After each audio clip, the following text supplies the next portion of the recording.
Hello, I'm Victoria Pynt.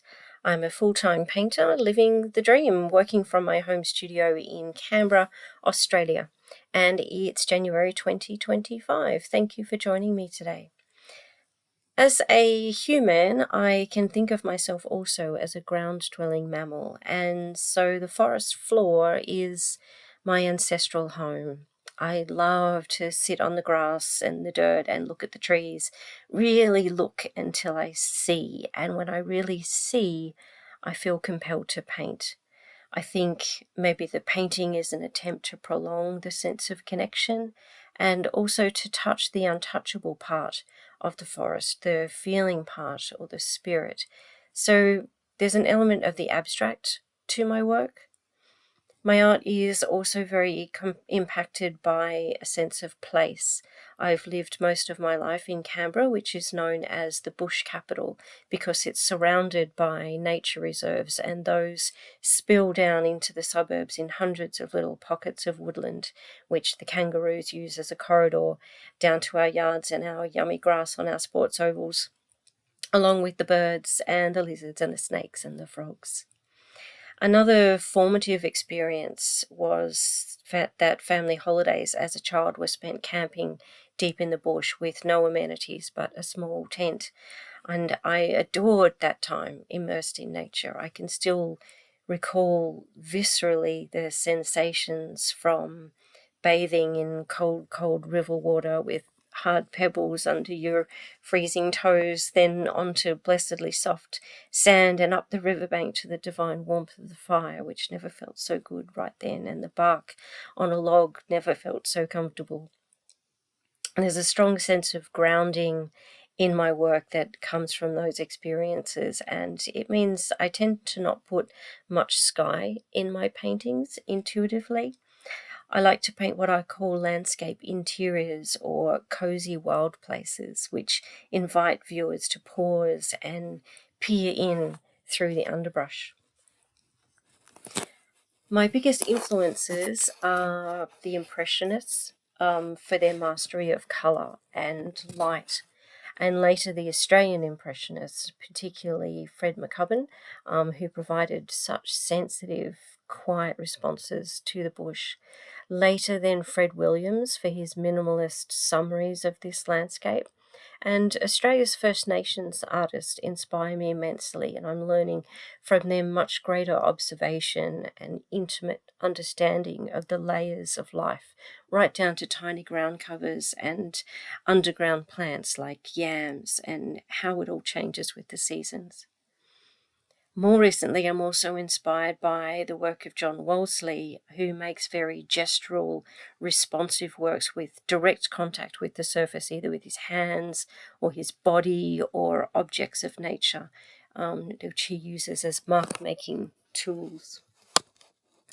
Right now, I'm focusing on developing my Sentinels series, which is around white gum tree saplings, which I find beautifully calming. And I'm trying to work out how to communicate the spiritual and energetic aspects of the forest. I try to paint the oneness and the interconnectivity of the forest, and I want to take that to the next level. How, as an artist, can I represent that visually or evoke a spiritual moment? A unique aspect of the Australian landscape is that it's so ancient, and I want to express also that sense of timelessness and continuity. I think that sense of continuity is really meaningful in this age of climate change. When too much change is the problem, it's so reassuring and insightful to connect with something that is perpetual and timeless, like a forest. So that's one of my biggest challenges as an artist, but in the best possible way, is how to continually explore and stay curious and develop the work. The other challenge for me at the moment is how to produce the volume of work that's bursting to get out of me, and that I need to develop the career by stocking various galleries and being able to take up opportunities. I gave up a career in corporate communications about 4 years ago to be an artist full-time, so there's a pressure to keep momentum and therefore income without compromising the art.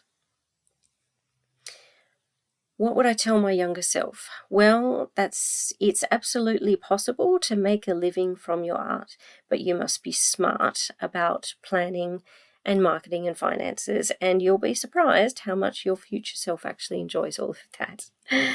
Also, to be courageous about indulging the art and what it wants of me, especially to play, which I need to remind my current self also. And allow yourself to think bigger, work bigger, experiment more, and invest in the resources you need to do so more comfortably. In terms of mediums, I'm currently enjoying working with lots of water and rag work because it lessens my control over the work and leaves space for nature to come in and speak through me. I lay down very gestural underpaintings this way and then respond to the marks and the scrumptious surprise blends and schmooshes of colour and build the scene from those. My design now is to explore sustainable materials more. I've moved from my packing and shipping to sustainable choices, and now I want to learn how to forage the wilderness for natural pigments and turn those into handmade paints.